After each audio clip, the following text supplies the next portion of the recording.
আসসালামাইকুম। ওয়ালাইকুম আসসালাম। আপনার নাম কি ভাই? আমার নাম মোহাম্মদ শরীফ মিয়া ঠাকুর। আপনি কত বছর ধরে এই লাইনে আছেন মেরিন শিপে? তো মোটামুটি বেশ দিন যাবত এই লাইনে চাকরি করতেছি।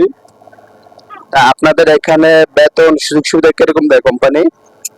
কোম্পানির তো পোষায় না, কোম্পানি তো যা পোষায় যে আমাদের এই যে জুনের ভিতরে যা রেট আছে সেই মতে আমাদেরকে বেতন দিচ্ছে। এইভাবে আমরা মোটামুটি ভাবে কষ্ট চাকরি করি, কিন্তু সংসার চালাতে খুব কষ্ট হয় আর কি। মোটামুটি সংসার চলতে কষ্ট হয়। আচ্ছা, আপনাদের এই জাহাজটা চালাতেছেন, আপনাদের এখানে কি কি সেফটি দিচ্ছে কোম্পানি?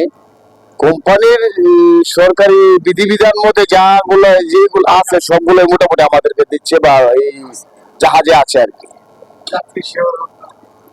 আচ্ছা দর্শক, আমরা অন্যান্য যে ধরুন আমরা বরিশালের লঞ্চগুলা পারাবত, সুন্দরবন, অ্যাডভেঞ্চার, কীর্তনগুলা, কুয়াকাটা এই লঞ্চগুলো দেখি, আমরা দেখি টেলিগ্রাম থাকে, এরপরে আপনার রোড ম্যাপের একটা মেশিন থাকে, তারপরে আরো অনেক কিছু থাকে, একটা রেডিও থাকে। তা আপনাদের কাছে কোনো এগুলো আছে? আমাদের কাছে আপনার ওই যে বড় বড় যন্ত্র, আমরা ছোট খাড়িতে চলি, তো ছোট নদীতে চলি, আমাদের এগুলো লাগে না। বিশেষ করে স্যাটেলাইট গুলো আমরা ব্যবহার করি, এর দিয়ে আমরা মানে চলে।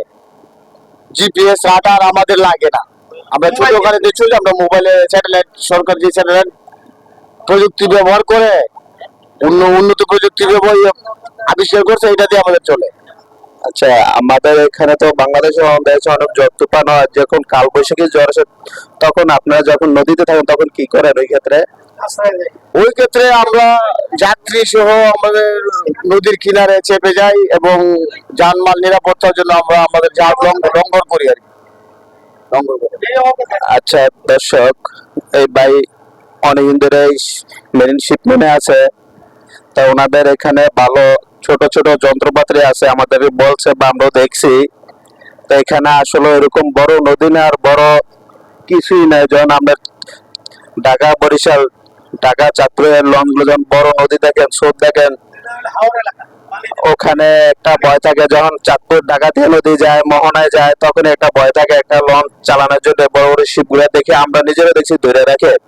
এখানে তো আর এরকম কিছু দেখি না। তো এটা হলো একটা হাওয়ার এলাকা। আচ্ছা, এই যে পাশের সামনের যে গ্রামটা, এটার নাম কি? এটার নাম হচ্ছে দুবাজার। এটা কোন জেলায় পড়ছে? এটা ব্রাহ্মণবাড়িয়া জেলা সরাইল থানা। তা এখানে কিন্তু আপনারা যে যে গ্রামটা দেখতে পাচ্ছেন, এটা হলো সরাইল থানা, ব্রাহ্মণবাড়িয়া জেলা। তা এখানে কিন্তু ব্রাহ্মণবাড়িয়া, কিশোরগঞ্জ, ভৈরব, আশুগঞ্জ, এটা কিন্তু সব একই সাথে। এখানে কিন্তু কোনো রাস্তাঘাটের ব্যবস্থা নাই। আমরাও দেখছি, কারণ আমরা নিজের একটা অভিজ্ঞতা নিয়েছি। আমরা 4 ঘন্টা ধরে এই লঞ্চে চলতেছি,